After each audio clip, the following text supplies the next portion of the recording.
And I give the floor to Mr. Farage, Chair of the Europe of Freedom and Direct Democracy Group.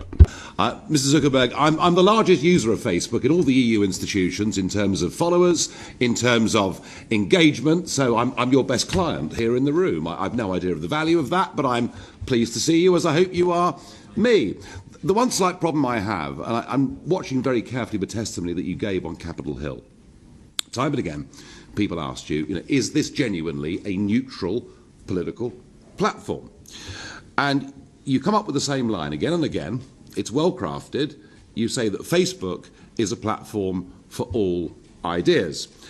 Now, historically, of course, it's true that through Facebook and other forms of social media, there is no way that Brexit or Trump or the Italian elections could ever possibly have happened. It was social media that allowed people to get round the back of mainstream media. Now, perhaps you're horrified by this creation of yours and what it's led to. I don't know. But what is absolutely true is that since January of this year, you've changed your modus operandi, you've changed your algorithms, and it has led directly to a very substantial drop in views and engagements for those that have got right of centre political opinions. The facts are very clear. Just look at President Trump's numbers on a much smaller scale. Look at mine. Look at thousands of other conservative commentators. And on average, we're down about 25% over the course of this year.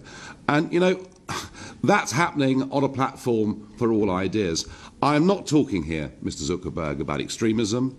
I'm not talking about encouraging violence.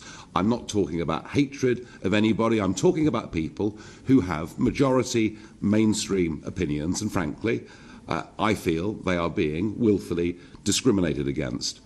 What interests me is who decides what is acceptable? Who are these people you referred to earlier, these third-party fact-checkers? Who are these people? I mean, why is there no transparency in this process at all?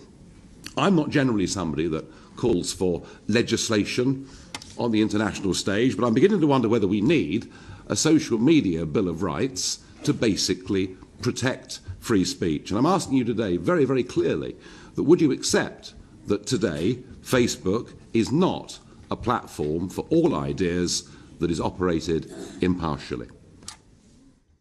Let me see if there's anything else that is important to touch on.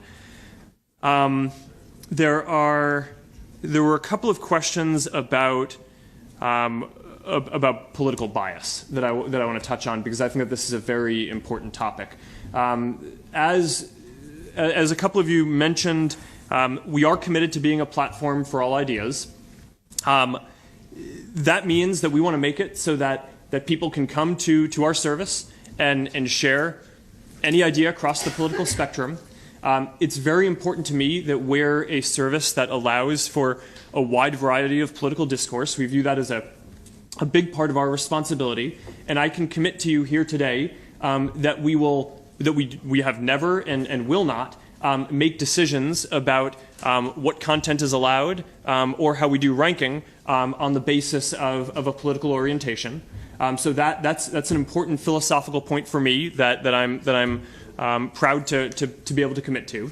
There was a specific point around distribution and reduction of seeing people's content, and on that, what I'd just say is we've made a number of changes this year to make sure that we're showing people's friends and family and community content more than public content in general. So a lot of the feedback that we've heard from people is that they come to Facebook because they want to stay connected to people.